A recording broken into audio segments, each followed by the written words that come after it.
Dios.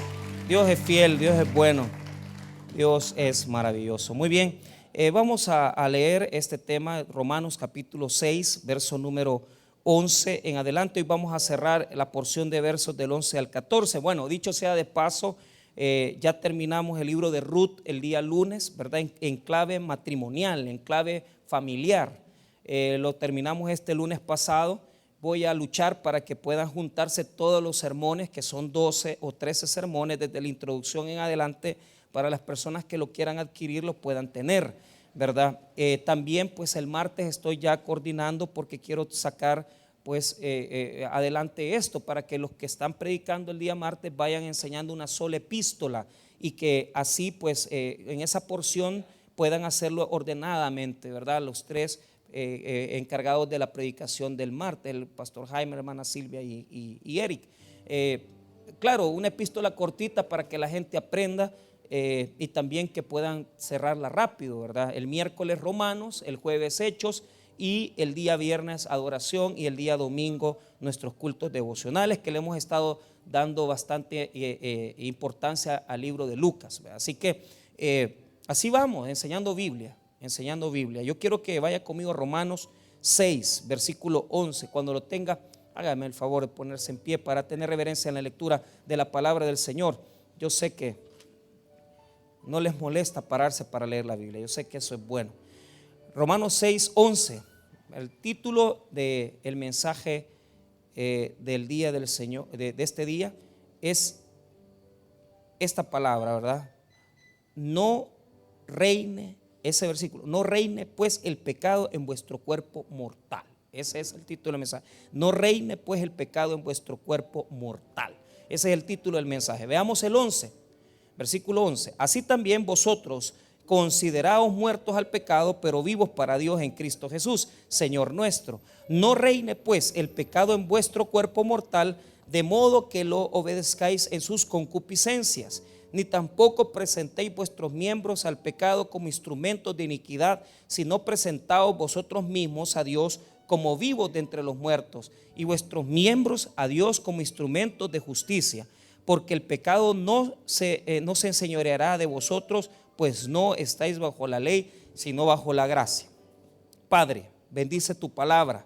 Oramos para que el día de hoy puedas hablar a nuestros corazones, puedas ministrar nuestras vidas, y podamos, Señor, recibir de parte tuya iluminación para entender tu palabra.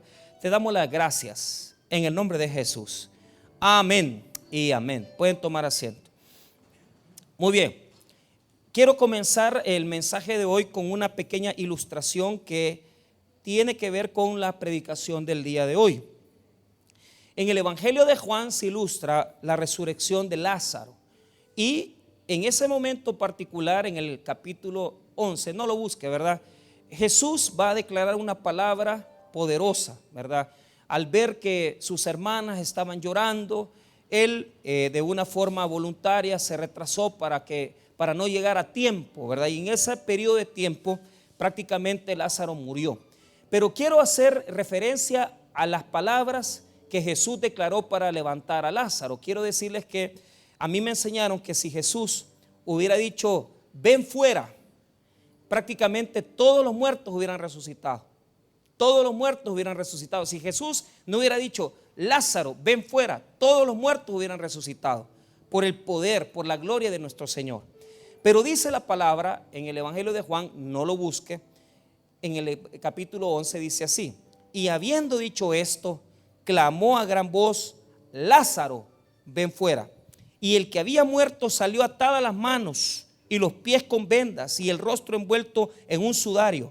Jesús les dijo, desatadle y dejadle ir. ¿Por qué yo tomo este texto? Porque me encantó. Yo no soy muy aficionado a los comentarios de John MacArthur, pero en el comentario de MacArthur aparece esa referencia. Dice de que nuestra vida espiritual es esa vida de Lázaro, resucitados. Nosotros hemos resucitado de entre los muertos, pero que ese vendaje que es necesario que se le quite a Lázaro, porque en ese momento él tenía vendas, él tenía, ¿verdad?, toda esa condición que le habían puesto cuando él había muerto. Entonces esas vendas y todo ese lastre representa esa vieja vida que nosotros tenemos que ir quitando de nosotros, que tenemos que ir apartando de nuestras vidas para tener una vida nueva, para tener una vida en resurrección. Yo quiero decirles, hermano, que el vendaje de nuestra vieja vida, de nuestra antigua naturaleza, es algo que nos va a impedir muchas veces que nosotros progresemos en el evangelio. Pero por eso predicamos Romanos, para que la gente tenga las herramientas claras que tiene que usar para quitarse las vendas, para quitarse, hermano, todas esas ataduras que tienes en el cuerpo, en los pies, que muchas veces nosotros tenemos en nuestras vidas. Ahora, la diferencia entre la resurrección de Lázaro, una de ellas, ¿verdad?, y la de Jesús, es que cuando Jesús resucita, las vendas y el sudario, todo eso quedó en la tumba vacía, porque Jesús se las logró quitar todas. Él prácticamente, hermano, cuando resucitó, apartó el sudario, apartó todas las vendas que se le habían puesto y las puso de lado. Esa es la gloria de nuestro Señor, ese es el poder de nuestro Señor Jesucristo. La pregunta que yo le hago en esta noche es: ¿cuántas vendas tiene que quitar usted y yo de su vida y de mi vida? ¿Cuántas cosas no agradan a Dios de nuestra vida y de nuestras vidas? ¿Qué cosas tenemos que apartar para que la gloria de Dios se manifieste en nosotros? Ahora, introduciendo esto, pues vamos a ir a Romanos 6. Quiero que note las siguientes palabras que yo desde el primer día yo les comencé a enseñar cuando entramos al capítulo 6. El capítulo 6 tiene una progresión, y la progresión son 3 palabras que yo las he resumido en la siguiente manera. Diga conmigo: sabemos, considerad, presentaos. Nuevamente, sabemos, considerad y presentaos. Muy bien, la palabra sabemos aduce al hecho que nosotros tenemos que tener conocimiento de esto. ¿Cuántas semanas yo les vengo diciendo que a estos argumentos usted los tiene que saber? Porque probablemente muchos no sabían que el viejo hombre ya está crucificado. Pues ahora ya lo saben, porque lo explicamos pertinentemente hace 3 semanas. ¿Cuántos de ustedes no sabían que nosotros tenemos ya nuestra parte, la carne, ¿verdad? Todo eso ya no tiene dominio sobre nosotros. Y muchas veces nosotros no lo sabemos, porque esas son cosas que tenemos que saber. Hay cosas que tenemos que saber, hay cosas que tenemos que considerar, y hay cosas que tenemos que presentar al Señor. Vuelvo a repetir: hay cosas que debemos saber, hay cosas que debemos considerar, y hay cosas que debemos presentar al Señor. Por lo tanto, el apóstol Pablo, en el desarrollo del capítulo 6, pretende señalar la palabra sabemos, porque es lo que el creyente debe ya conocer. No se vale que usted tenga 5 años en esta iglesia y no conozca estos elementos. No se vale que usted tenga 10 años de ser evangélico y desconozca estas verdades cristianas. ¿Por qué? Porque a donde dice Pablo sabemos, es porque usted tiene que saberlo, tiene que manejarlo. A donde dice considerar, esa es otra terminología que ya la voy a explicar. Y a donde dice presentaos, pues entonces es otra condición diferente. Ahora, vea los versículos. Mire, desde el versículo, aparece desde antes, pero lo tomo desde el 6 porque es desde lo más prominente que hemos tomado. 6, sabiendo esto. Esa es la primera palabra, sabiendo esto. Versículo 9, sabiendo que Cristo.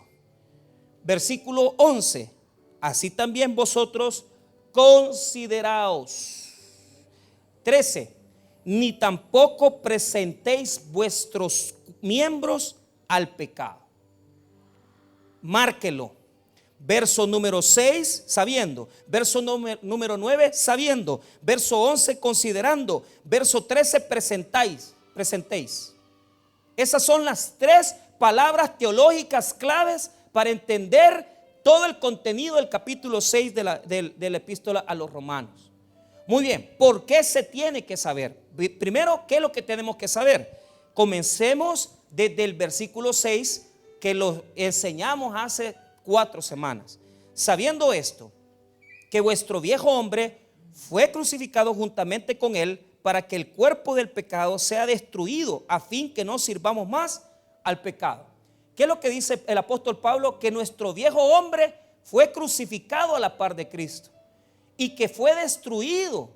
Y la palabra destruido yo lo expliqué con toda claridad. Catargeo, no apolumi, sino que catargeo quiere decir anulada la fuerza. No tiene ya poder el viejo hombre sobre nosotros. ¿Por qué? ¿Dónde está su viejo hombre? En la cruz, crucificado con Cristo. Cuando nosotros morimos con Cristo, cuando nosotros nos convertimos a Cristo, inmediatamente Cristo, a la par de Cristo, nuestro viejo hombre fue crucificado. Ahora, el verso número 9 dice: sabiendo que Cristo, habiendo resucitado de los muertos, ya no muere, la muerte no se enseñoreará más de él. Y ese versículo lo expliqué la semana pasada. ¿Por qué? ¿Qué es lo que quiere decir sabiendo que Cristo, habiendo resucitado de los muertos, ya no muere? ¿Qué es lo que aprendimos? Dijimos que el Señor Jesús, para podernos dar la salvación a nosotros, para pelear en contra de la muerte y el pecado, tuvo que hacer varias cosas. ¿Por qué razón? ¿Qué es lo que condena a la humanidad? ¿Qué es lo que ha condenado a la humanidad por siempre? Recuerde lo que leímos cuando estudiamos el capítulo 5. Mire lo que dice Romanos 5, verso 12, para que usted se dé cuenta lo que dice ahí. Por tanto, como el pecado entró en el mundo por un hombre y por el pecado la muerte, así la muerte pasó a todos los hombres por cuanto todos pecaron. Mire cómo es la cadena. Por tanto, como el pecado entró en el mundo por un hombre y por el pecado la muerte, o sea, el pecado y la muerte son dos amigos que entraron cuando Adán transgredió la ley de Dios en Génesis 3. Entonces, ¿qué es lo que se opone a que nosotros seamos felices? El pecado y la muerte. ¿Qué es lo que se opone a que la humanidad pueda tener plenitud? El pecado y la muerte. ¿Qué es lo que nos separa de Dios? El pecado y la muerte. Entonces, para que Cristo pueda liberarnos, Él tiene que pelear en contra del pecado y en contra de la muerte. Tuvo que enfrentar los dos para darnos libertad. El poder de la muerte de Cristo es tan grande que cuando Él murió resolvió los dos problemas. El problema que nosotros tenemos con la muerte y el problema que tenemos con el pecado. Bueno, ¿de qué manera entonces? El versículo número 9 dice que cuando Él, sabiendo que Cristo, habiendo resucitado de los muertos, ya no muere, la muerte no se enseñará más de Él. ¿Por qué? Primero, en el capítulo 6, verso 9, Cristo tuvo que permitir que la muerte se enseñoreara de Él. Y la semana pasada yo les expliqué que en la teología católica se enseña en el catecismo que cuando Cristo estuvo en el sepulcro, esos 3 días y esas 3 noches, su cuerpo no se deterioró, su cuerpo no experimentó deterioro, es decir, la rigidez. Cuando uno muere se pone frío, el cuerpo se pone rígido, pero en el catecismo de la Iglesia Católica dice que por la obra del Espíritu Santo, ¿verdad?, el cuerpo de Cristo no experimentó esas cosas. Y yo les expliqué la semana pasada que eso no lo podemos aseverar, porque cuando dice el versículo 9, dice que la muerte se enseñoreó de Él, quiere decir que Jesús tuvo que morir común y corriente como cualquiera de nosotros. O sea, el poder de Jesús es tan grande que Él tuvo que experimentar la muerte como lo tenemos que experimentar nosotros. Si Él y su cuerpo no hubieran pasado por ese proceso de ponerse frío su cadáver, de poder comenzar a ponerse rígido su cadáver, entonces ¿cómo nos puede salvar?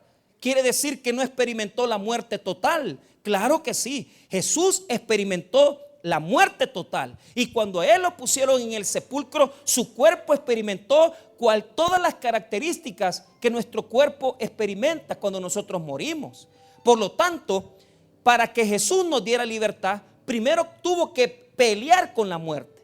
La muerte se enseñoreó de Él, pero Jesús al tercer día resucitó por el poder del Padre. Por lo tanto, la muerte no tiene poder, pero tenía que experimentarla. O sea, yo quiero que note que el versículo 9, detrás de todo, tiene esa teología poderosa, que Jesús experimentó la muerte y por esa razón Él es capaz de salvarnos de la muerte. porque Él experimentó en carne propia. Ahora, ve el versículo 10, note con esto, ¿cómo entonces resolvió el problema del pecado? Vemos que el problema de la muerte lo resolvió ¿cómo? Muriendo como uno de nosotros. Imagínate, permitirle a los soldados romanos y permitirle a Roma que le hicieran ese juicio injusto, después abofetearlo, después azotarle su espalda, derramar sangre, después de eso, hermano, clavarle esos clavos tremendos en las manos, en los pies, y derramar la sangre en la cruz. Y después de eso, cuando Él expiró, cuando entregó su espíritu y cuando dijo tetelestai, consumado es, Él experimentó la muerte como cualquiera de nosotros. Tomaron su cuerpo, prepararon su cuerpo las mujeres rápidamente. José de Arimatea, preparó su cuerpo, lo metió al sepulcro, y las mujeres al tercer día, el día domingo por la mañana, llegaron temprano, pero no hallaron el cuerpo. Pero Jesús tuvo que experimentar la muerte como cualquiera de nosotros, la desesperación de la muerte, la agonía de la muerte. Él tuvo que experimentar cada paso. Fíjese que cuando yo veo las escrituras, y les voy a decir en lo que yo tal vez no estoy muy seguro. Cuando una persona va a morir, agoniza. Hace 2 domingos vino una hermana de Usulután, y la duda de ella era que cuando la mamá de ella murió, o sea, mamá era la abuela porque ella lo crió, me dice: pastor, ¿por qué mi abuela, por qué mi mamá vio vio a unos parientes antes de morir? Bueno, la parte de ver personas muertas, fallecidas, eso es parte de morir, es agonía, es cuando la persona está sufriendo ya la parte agónica de morir, ¿verdad? Entonces, ese tipo de enfriamiento del cuerpo, ese tipo de cosas, no sé hasta qué punto, porque cuando Jesús está en la cruz, en los evangelios dice, entregó su espíritu, dice. Y en otros evangelios, el evangelio de Juan dice, consumado es. Y dice que Él puso su cabeza y murió, dice. O sea, no es que murió y cayó, no. Puso su cabeza y murió. O sea, Él voluntariamente ofrendó su vida por nosotros. Yo creo que es esto. A Él la vida no se la quitaron, sino que Él la ofrendó. Pero experimentó las mismas características del cuerpo humano, en la rigidez, en el enfriamiento del cuerpo. Y cuando Él experimentó ese momento que lo pusieron en el sepulcro, o sea, Él tuvo que haber visto la muerte cara a cara como cualquiera de nosotros lo va a experimentar. Pastor, ¿y qué se siente cuando va a morir? Fíjese que no se sabe, nadie ha venido de ahí más que solo Jesús. Y sabemos, hermano, que cuando ya vamos a padecer, cuando a mí me dicen que alguien está hospitalizado, tiene 83 años, está grave en el hospital, y de repente, mire, fíjese que mejoró. Ay, cuando me dicen mejoró, yo ya sé que el siguiente paso es fallecer. Siempre mejora, siempre algo pasa que fíjese que está mejor, pero después me ha pasado mucho, 4 o 5 horas después fallece la persona. Yo no sé por qué es así, pero podemos ver las características de la muerte. La pregunta es, ¿qué tuvo que experimentar Jesús para darnos libertad?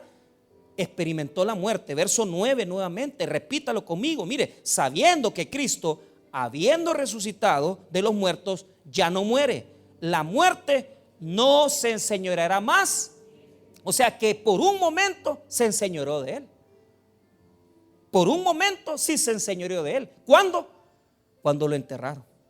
La muerte se enseñoreó de Él. Pero Cristo al tercer día, por el poder de Dios, fue resucitado. Ahora, verso 10, después de la muerte tuvo que enfrentar el pecado. ¿Y qué pecado experimentó Jesús? El pecado suyo y mío, porque Él no es pecador. Él experimentó el pecado nuestro, porque Jesús no murió como pecador, murió entre pecadores y murió en muerte de pecadores. Pero Jesús no fue pecador, porque usted tiene que tenerle cuidado al verso 10, porque mucha gente no lo lee bien y dice, entonces Jesús pecó. Mire lo que dice el verso 10, porque en cuanto murió al pecado, mire bien, al pecado murió una vez por todas. Al pecado murió una vez por todas.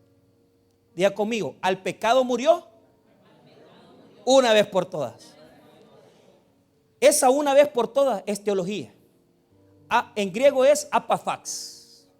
Cuando en el Nuevo Testamento aparece una sola vez una palabra en griego y que nunca más se vuelve a mencionar, a eso en teología se le llama apax legomenon, que es un dicho que solo se repite una vez, que solo es una vez que se dice.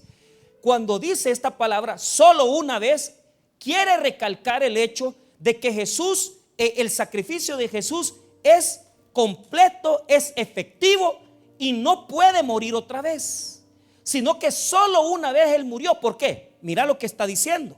Murió al pecado, porque el pecado pedía la muerte. El pecado exigía que alguien muriera. Había una factura que pagar. Y lo que quiere decir ese versículo es que el pecado demandó que alguien muriera. Entonces Jesús, hombre sin pecado, el segundo Adán, un hombre que se encarnó, pero sabemos que es el Hijo de Dios porque en Él no hubo pecado, está la divinidad total en Él. Entonces el pecado demandaba cancelación. Jesús vino y se ofreció al pecado porque el pecado lo demandaba. Cuando usted lee al pecado, diga conmigo, al pecado. La palabra es un dativo en griego que quiere decir que se cree dueño. El pecado se cree dueño de Jesús. Se creyó dueño de Él. ¿Por qué? Porque a Jesús le fue impuesto su pecado y el mío. Entonces Jesús se entregó al pecado. Pero ¿sabe qué? El pecado no lo hizo sucumbir, sino que el pecado, hermano, quedó erradicado. Porque cuando dice así, porque en cuanto murió al pecado, murió una vez por todas. ¿Qué quiere decir? Quiere decir que Él voluntariamente se sacrificó, se entregó al pecado. Nuestros pecados fueron puestos en Él, un hombre limpio y santo.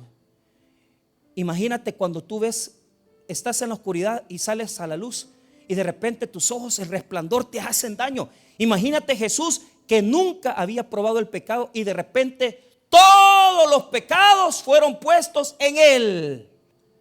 Imagínate el dolor espiritual, imagínate el sufrimiento espiritual, imagínate la agonía espiritual que Jesús experimentó cuando vio tu pecado y mi pecado. Dativo, el pecado se creía dueño. Cristo se entregó al pecado. Pero aquí hubo una transformación. Diga conmigo, transferencia. Les voy a enseñar estos dos puntos. Primero, quiero que note que Cristo solo una vez hizo esto, porque su sacrificio es efectivo, es poderoso y no necesita volver a morir. Hay gente que le gusta volver a matar a Cristo. ¿Por qué? Porque nunca aceptan a Cristo sinceramente. Y es que yo perdí la salvación y tengo que volver a aceptarlo. No, hombre, si Jesús solamente una vez murió por nosotros y no va a volver a morir. Esto afirma que está vivo, que está vivo. Él quedó vivo. El pecado exigía pago de factura. Se creía el dueño. Entonces, ¿qué hizo Jesús? Se entregó al pecado, pero al suyo y al mío, no al de Él. En Hebreos capítulo 9, 28, aquí va a aparecer otra vez apafax o afapax, que es solo una vez. Diga conmigo, solo una vez.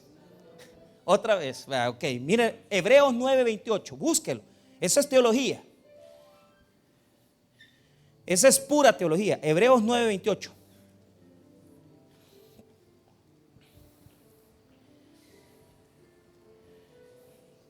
Así también, ¿lo tiene? Hebreos 9, 28. Así también, Cristo fue ofrecido una sola vez. Apafax o afapax. Cualquiera de las dos formas es correcta. Apafax o afapax. Solo una vez, señores. Y nada más que solo una vez. Y fue suficiente con esa vez.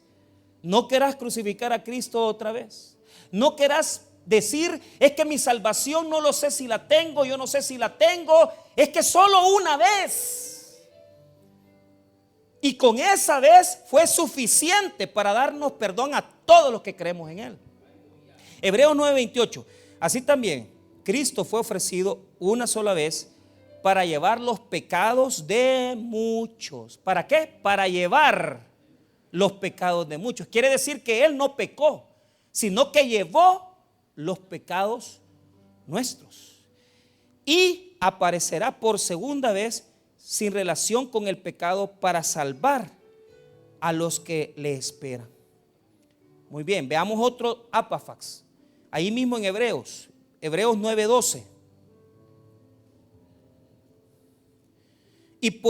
Y no por sangre de machos cabríos ni de becerros, sino por su propia sangre, entró una vez para siempre en el lugar santísimo, habiendo obtenido entera redención. Mira ahí se repite, entró una vez para siempre al lugar santísimo, para poder darnos eterna redención. Hebreos 9:12. Ahora veamos otro, Hebreos 10:10. Hebreos 10:10. En esa voluntad somos santificados mediante la ofrenda del cuerpo de Jesucristo, hecha una vez para siempre. Apafax. ¿Y por qué el texto lo dice con toda claridad? Porque ahí, mira, él tenía que primero dejar que la muerte se enseñoreara de él. Después se lanzó al pecado. El pecado lo atrapó, lo manchó. Pero claro, el pecado tuyo y mío. Pero aquí existe la transferencia. Diga conmigo, transferencia. Segunda de Corintios 5:21. Poderosa transferencia. Poderosa transferencia. Porque Jesús no murió como pecador, sino que Él recibió tu pecado y mi pecado. Y segunda de Corintios 5:21. Al que no conoció pecado, por nosotros lo hizo pecado, para que nosotros fuésemos hechos justicia de Dios en Él. ¿Qué quiere decir eso? Cristo se lanzó al pecado, recibió el golpe del pecado,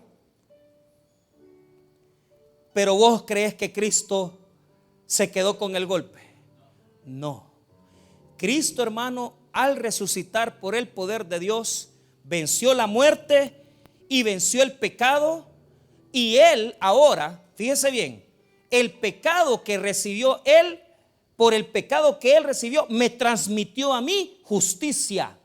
Y mi pecado, el pecado que estaba en mí, fue transmitido a Cristo. Y Cristo me transmitió su justicia a mí. Yo le transmití mi pecado a Él y Él me transmitió su justicia a mí. Si Él no hubiera experimentado el señorío de la muerte, y si Él no hubiera experimentado el pecado cara a cara, yo no tuviera justicia. Bendito sea Jesús, que se dejó morir y que abrazó mi pecado. Abrazó mi pecado. Tus adulterios, tus fornicaciones, tus infidelidades, tu oscuridad, Jesús la abrazó. Y lo que era tuyo, Él se lo llevó. Y lo que era de Él, la santidad, te la pasó a vos. Justicia hay en ti y pecado en Él.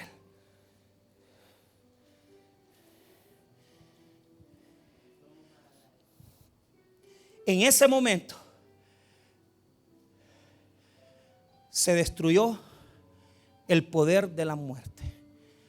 Mire, yo no sé si usted le tiene miedo a la muerte. Yo le voy a decir una cosa. Yo morirme no quiero. Y yo creo que ni usted tampoco. Porque vivir es bueno, es bonito.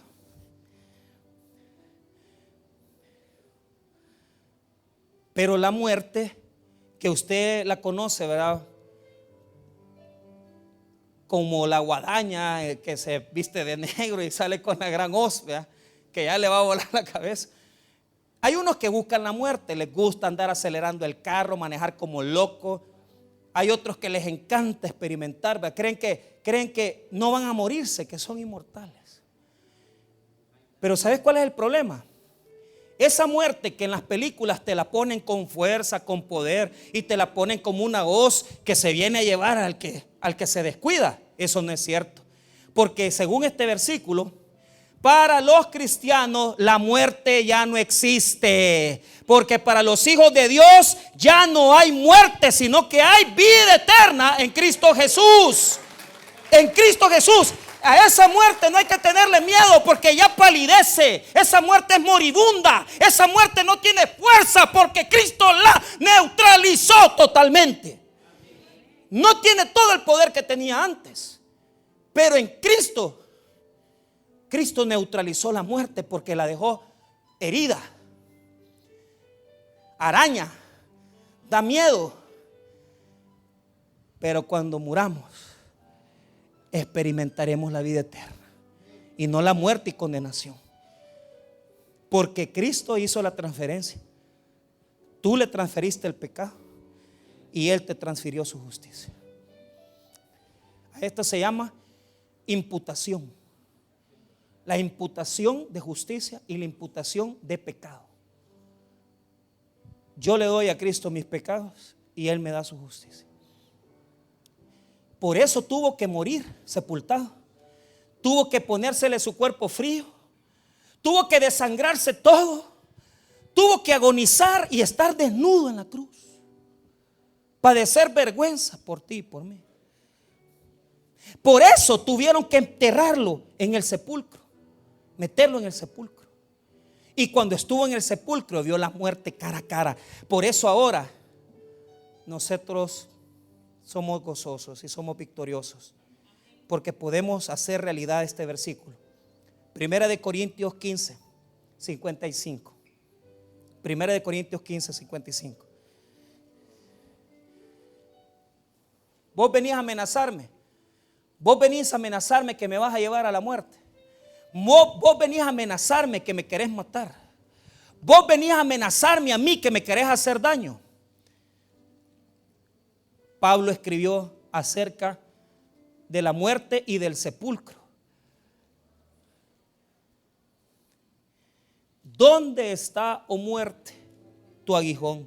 ¿Dónde, oh sepulcro, tu victoria? Ya que el aguijón de la muerte es el pecado y el poder del pecado la ley. Mas gracias sean dadas a Dios, que nos da la victoria por medio de nuestro Señor Jesucristo. ¿Dónde está tu aguijón? ¿Dónde está sepulcro tu victoria? ¿Dónde está sepulcro tu victoria? ¿Dónde está tu sepulcro tu victoria? A mí el sepulcro no me va a ganar. Nosotros, hermanos, vamos a estar, nuestros restos van a estar ahí, pero nosotros vamos a estar con Cristo. Cuando íbamos a una predicación con mi esposo y pasamos por el parque memorial que está ahí en Soyapango, y familias reunidas haciendo memoria de madres. Y yo me puse a pensar, y toda esa gente, ¿cuántos realmente están recordando a una madre? Una madre que les cuidó, una madre que les amó. Y cómo somos para recordar, ¿verdad?, a la gente que ha fallecido. Si esa persona ha creído en Cristo Jesús, vas a reunirte con esa persona, vas a estar con esa persona. Si esa persona creyó en Cristo Jesús, si esa persona está en Cristo Jesús, vas a tener vida con esa persona, vas a estar con esa persona eternamente. Si esa persona está ahí, sus restos están ahí, pero el ser de esa persona no está ahí, porque si ha creído en Cristo, está en vida eterna. Está con el Señor, en la presencia del Señor, en el mejor lugar de todo. Está en la presencia de Cristo, nuestro Señor y Salvador. No hay mejor lugar que estar en la presencia del Señor. Y ahora la muerte, el aguijón no te puede hacer daño, y el sepulcro no te puede ganar, porque tú eres de Cristo Jesús. Tú eres de Cristo Jesús. Vayamos nuevamente a Romanos 6, 10. Ahora sí entendemos qué significa eso. Porque en cuanto murió, al pecado murió. O sea, el pecado lo demandaba, lo pedía. Jesús se entregó a él una vez por todas mas en cuanto vive, para Dios vive. ¿Qué quiere decir?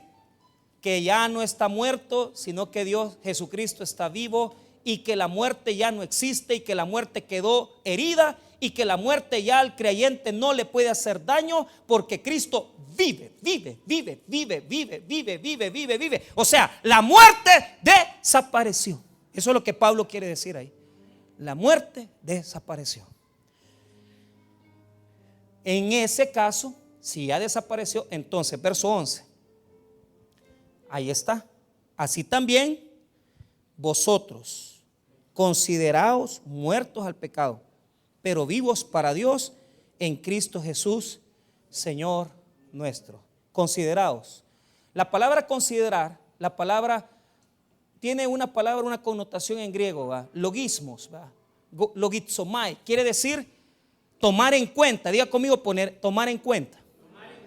La diferencia entre saber es que hay cosas que hay que saber. ¿Qué tenés que saber? Tenés que saber que el viejo hombre está crucificado con Cristo. Tenés que saber que la muerte ya no tiene poder sobre ti. Pero entonces, ¿qué tenés que considerar? ¿Cuál es la diferencia entre saber y considerar?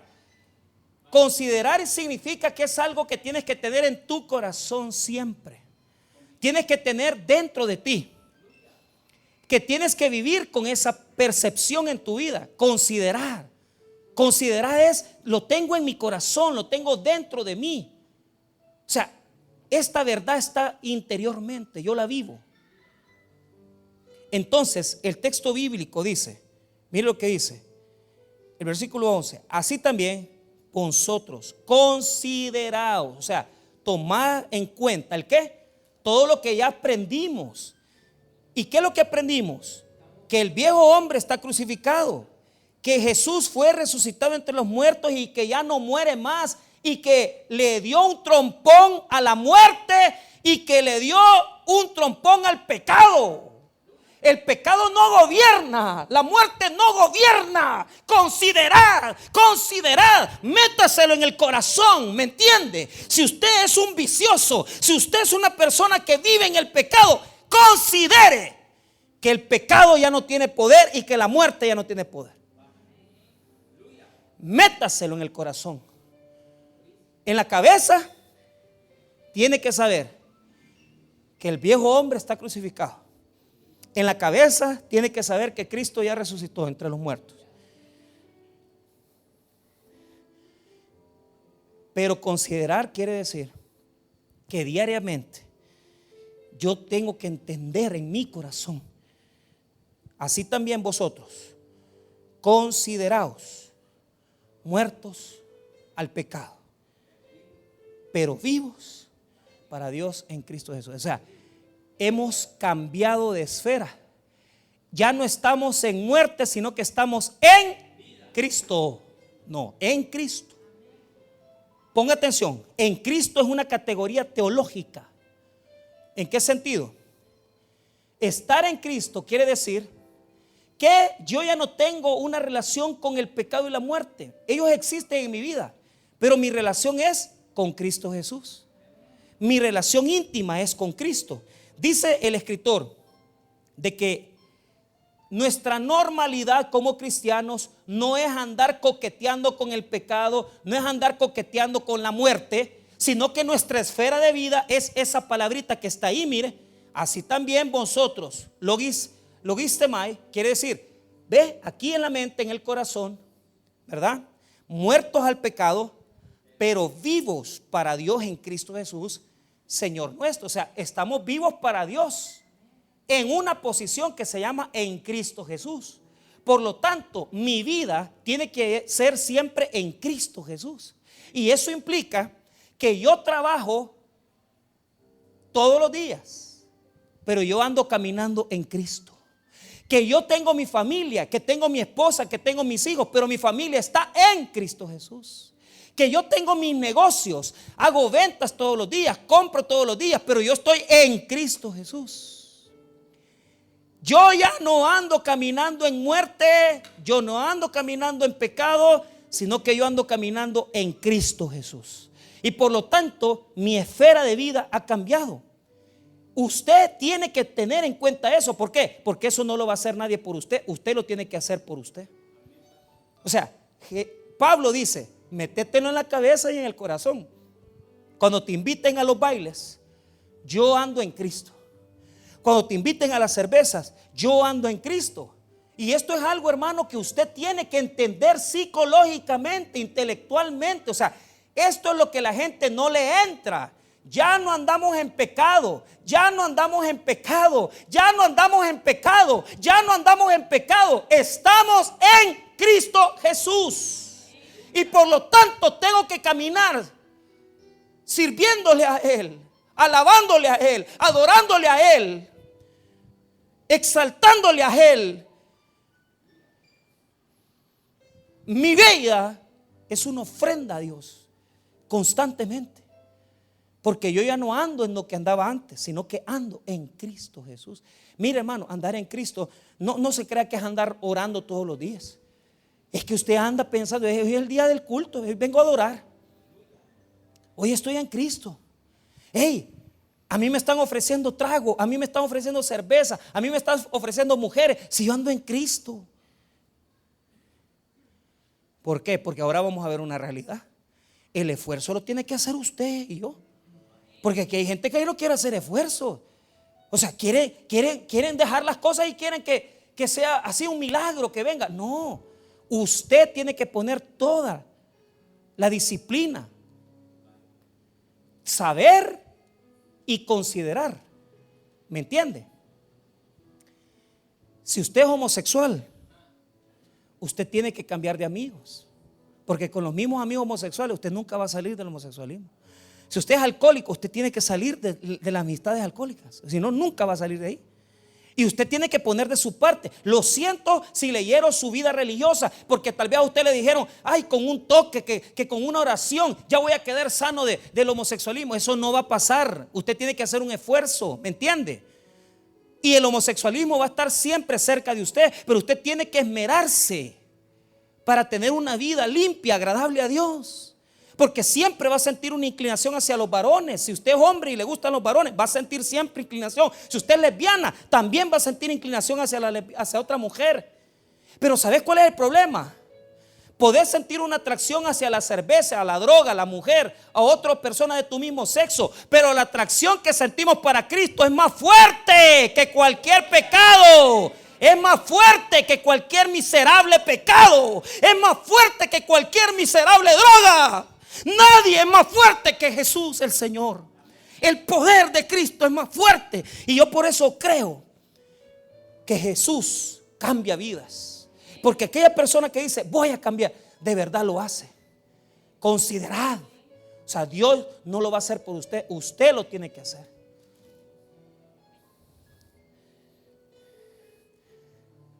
¿Con qué voy a pelear? Voy a acercarme a Cristo. Ya no estoy en la esfera del pecado y la muerte. Voy a acercarme a Jesús, al Cristo vivo. Entonces aquí comienza una parte final con la que se piensa que en los orígenes del cristianismo se bautizaba a las personas, porque es muy probable que esta fórmula del versículo 12 hasta el versículo 13 se declaraba cuando se bautizaba a alguien. Es como que yo el día domingo, ¿verdad? Que bautizamos, ¿verdad? Bautizamos al hermano Diego. Y entonces, pero yo le hubiera declarado esta fórmula, pero no se la declaré. Al hermano Mario se lo hubiera declarado. Lamentablemente, ¿verdad? Entonces estábamos molestando ahí que mire, que en el bautismo el viejo hombre tiene que quedar en el agua, pues. Pero a veces, hermano, lo que sale del agua es al contrario, ¿va? No es el nuevo hombre, sino que el viejo hombre, ¿va? ¿Ah? Y hay otros que se han quedado en el bautismo porque ¿qué es lo que pasa? Los están agarrando de las patas, ¿va? Y le están, venite para acá, no vas a salir. El nuevo hombre no sale nunca, ¿va? Y cuando va a salir el nuevo hombre, pues, ¿cuándo va a salir el nuevo hombre? Yo les pregunto, ¿cuándo le va a salir el nuevo hombre? ¿Cuándo va a dejar de decir malas palabras? ¿Cuándo va a dejar de ser chambroso o chambrosa? ¿Cuándo va a dejar de hablar en los cultos?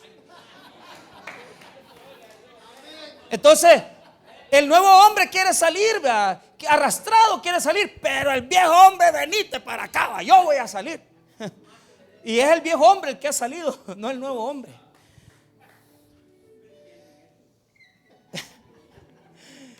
Pero ¿cuál es el punto? Pablo nos dice, oiga bien, si es cierto, el pecado y la muerte han desaparecido, amén. Pero hay una parte en nuestra vida donde ocupa el pecado para seguir gobernándonos. Y eso se llama, vea lo que dice el 12: no reine pues el pecado en vuestro cuerpo mortal. O sea, el cuerpo mortal es la carne. La carne es lo que nos queda en nuestra humanidad, donde se apodera el pecado y quiere manejarnos desde ahí. Cuando yo digo cuerpo mortal, me refiero, póngame atención, porque algunos dicen, es que el pecado lo tengo en la mano, el pecado, porque es mañoso, ¿va? El pecado lo tengo, ¿verdad?, en los ojos, porque soy codicioso, le codicio a la mujer, al prójimo, al robo y soy envidioso. Mira, te voy a decir una cosa, en la antropología del Nuevo Testamento, que Bruce Malina es un gran teólogo que escribió de la antropología del Nuevo Testamento, no hay que confundir. O sea, cuando Pablo está hablando del cuerpo mortal, está hablando de la persona en sí, pero lo que está hablando de sus miembros quiere decir inclinaciones, conductas que hay en mí que no han desaparecido, ¿me entiende? Y que como usted es una persona de mecha corta, el pecado ahí está habitando. Y cuando usted lo sacan de quicio, le agarran la mecha corta y usted estalla, explota. Entonces, ¿en dónde reina el pecado? El pecado ya no reina, el pecado ya dejó de gobernar. Es un rey destituido. Pero ¿de dónde nos agarra entonces? De nuestras debilidades. Vea lo que dice el 12: no reine pues el pecado en vuestro cuerpo mortal, de modo que lo obedezcáis en sus concupiscencias. Y esas concupiscencias, epitomía, son debilidades, debilidades de carácter. O sea, no es, hermano, que el pecado habita en el ojo, ¿verdad? O que el pecado, porque a usted le gusta oír lo que no tiene que oír, o que a usted le gusta ver lo que no tiene que ver. Eso está dentro de nosotros, y de ahí se apodera el pecado para seguir azotando nuestra vida. Pero por ejemplo, yo quiero hacer algo muy interesante. O sea, una persona, una mujer, que por cuestiones determinadas no conoció a su padre, tiene cuestiones de carácter que tal vez no le fueron afirmadas, y de repente se acompañó joven a los 16 años, tuvo su primera pareja, tuvo su primer hijo a los 17 años, después a los 20 conoció otra pareja, volvió a tener otro hijo con esa persona. O sea, y no logra estabilidad. Es que el pecado mora en esa persona, no en el sentido de que mora en el cuerpo de esa persona, sino que habita en sus debilidades emocionales, intelectuales y espirituales, porque el pecado abarca todo: sentimientos, emociones e intelecto. Entonces mira bien, hay personas que se han convertido al evangelio, pero siguen sintiendo esa debilidad con las mujeres, porque posiblemente no le afirmaron su carácter, porque no son estables. Entonces hay ausencia de amor, ausencia de cariño. Todo eso, hermano, son debilidades emocionales. El pecado no es que alberga aquí, ve, en el pellejo de uno. Uno lo toma como ejemplo y dice, andás en la carne. Dice, ¿qué quiere decir eso? Cuando se le sale la vulgaridad, cuando se le sale lo enojo. Pero es que la carne no es esto. La carne es algo que va más profundo en nosotros, en la parte espiritual, en la parte intelectual, emocional, psicológica. Fíjese que hasta hace muy poco tiempo yo me di cuenta de que yo tengo parte, o sea, en esa área, en la parte de huir, de no enfrentar situaciones. Yo digo, ¿y dónde yo me enfermé de esto? O sea, ¿por qué? Y ojo con esto, yo no tomo, no fumo, considero, no tengo un buen carácter, pero tampoco es tan malo. O sea, usted me habla, no le voy a ladrar, ¿verdad? Pero ¿cuál es el problema? Debilidades en mí, Y yo me acuerdo que mi mamá bregó mucho conmigo. Mi mamá me llevaba a acupuntura, cuestiones de los nervios, porque cuando yo iba a los exámenes me ponía nervioso. Yo tuve una enfermedad de la piel por mucho tiempo y a mí me avergonzaba eso. Entonces yo digo, eso todavía yo no lo he superado y yo no lo veía en mí. Pero yo revisándome me di cuenta que eso me llevaba a tomar conductas, ¿verdad?, que no eran agradables a Dios.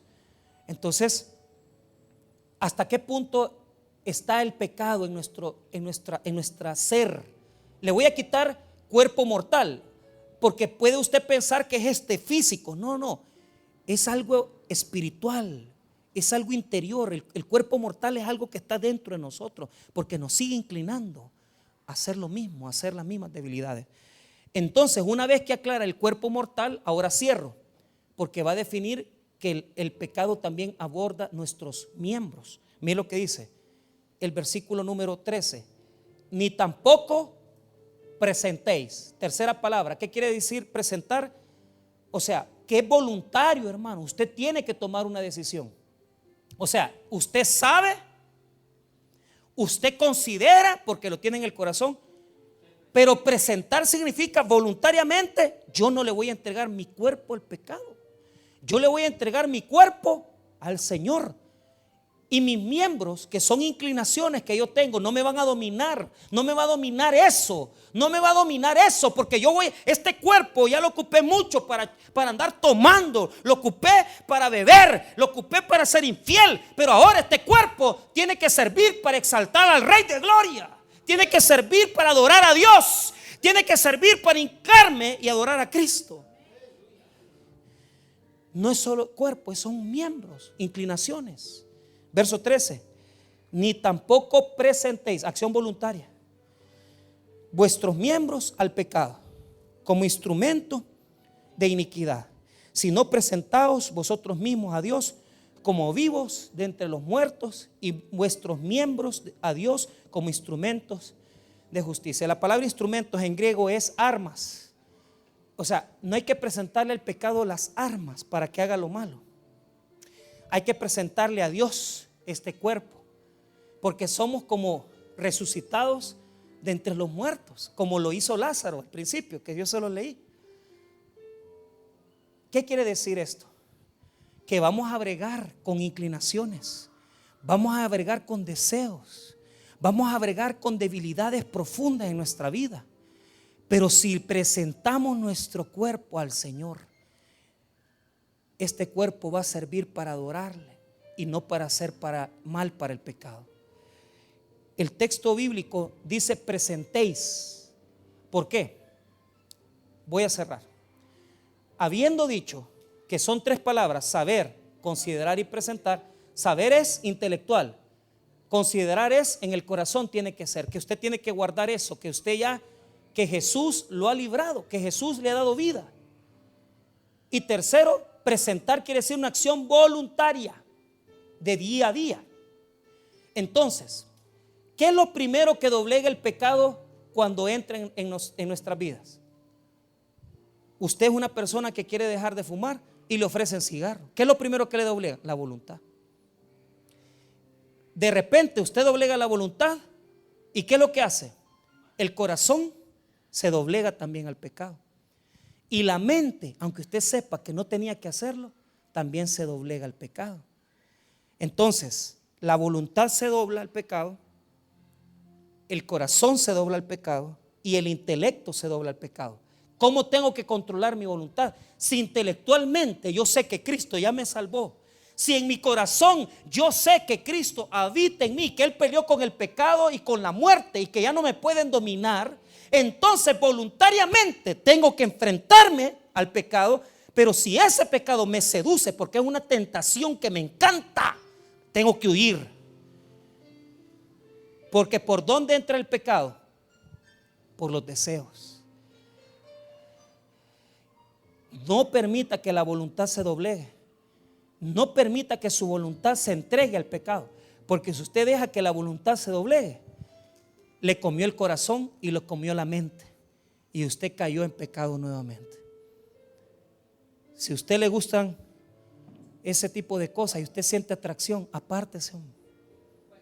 Sálgase de ahí.